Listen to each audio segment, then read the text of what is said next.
What's up, everybody? My name is Carrie. Welcome to Pens and Tea.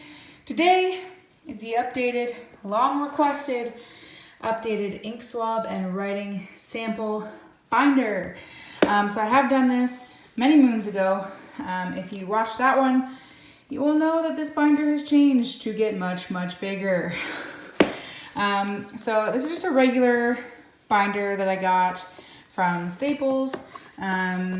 It's kind of got like a rubber fold out here, so it's kind of sturdy. It's got a pocket. I don't use it though.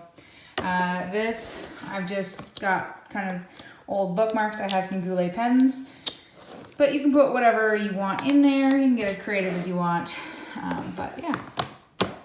So these are just old, well, they're not even old, you can still buy them. These are just like baseball card protectors that I use now for ink. This is my old style cards. It's just kind of like cardstock here that I would do swabs on.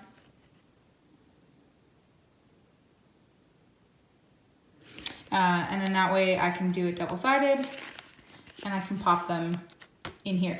These were like full sheets that I cut down into sizes that could fit in this kind of like slot here. You're gonna notice that some have black dots, some don't.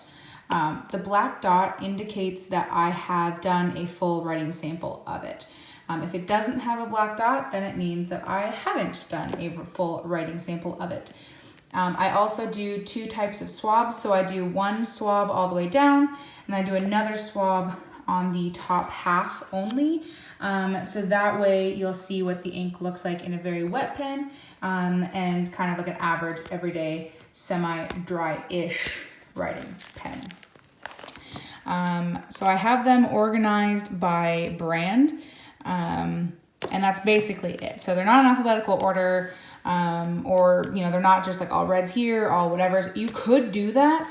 In fact, at this point in my collection, I would almost rather reorganize and do it by color. I just haven't gotten around to it yet. So right now it's all organized by like brand name. But you could do it many ways. By color actually would probably make sense. But yeah, so this is what I have. I've been doing this probably for about, more than 4 years probably. So this is not coming easy. If you notice here, the cards are changing a little bit. So like I said, these ones used to be old cardstock. I cannot get this out. What is happening with me here? So this was old cardstock that I used to use. That, like I said, I cut down myself. Then I bought the color O-ring to test out, try it out, which I really, really like the paper in that. But I don't like keeping it in the actual O-ring. So instead what I've done is I literally cut off the top and put it in here. I have done a full review of that I will put in the link in the iCard.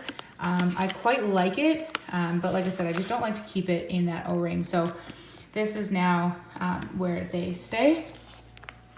And you notice that this one's empty because I'm leaving room for more ink samples because I'm constantly having to shuffle them around. Because like I said, right now I'm keeping them based on brand name. And I've run out of space because I have lots and lots of ink. But I like doing this because then I know, of course, what I have used, what I haven't used. If I am in the mood, you know, to get a new one, I can see if I've done a writing sample of it before, if I want to use an ink I've never done before, if I want to use an ink I have, all that kind of good stuff.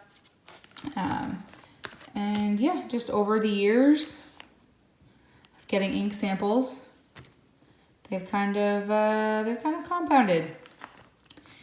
And then you realize, you know, how much of an obsession you have. That's probably not healthy, but you know, I'm sure all of you understand it. because I'm sure a lot of you are in the same boat as me. So yeah, that's how I store those guys. And then of course I just have empty blank ones back here.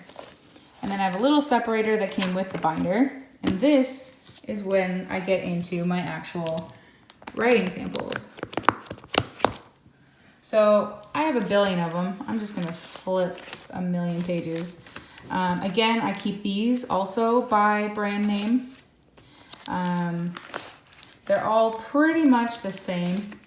As far as like, I keep them very standardized, so that they're all the same kind of like quality, same style, that kind of thing. So I keep them in kind of a plastic protector here. It's like a paper protector, so that I can do them double-sided, so that they will also fit in the binder, and that they don't kind of like have a problem to like running into ink or water or anything like that. So I pretty much do them the same way every time. I'll write what the ink is, what pen it was in, and what paper. Then I do a smear test. So 5 seconds, I try and give a smear. 10 seconds, I'll give a smear. That just gives me an idea of dry time. So I also do a drip test. So for water, to see how waterproof it is. I'll do a shade test. So I dip the Q-tip into my vial of ink. I do 1 swab, 2 swabs, and then a third, just to get an idea of what the shading is like. In this pen, it basically is none. And then I will wrap it up. So in the dry time on this one, I put fast because it was almost dry after 5 seconds. Saturation, water resistance, ease of cleaning, shading, and flow. And then I will do kind of like some X's, some scribblies, and then I'll use like random notes if I have to, if I notice anything.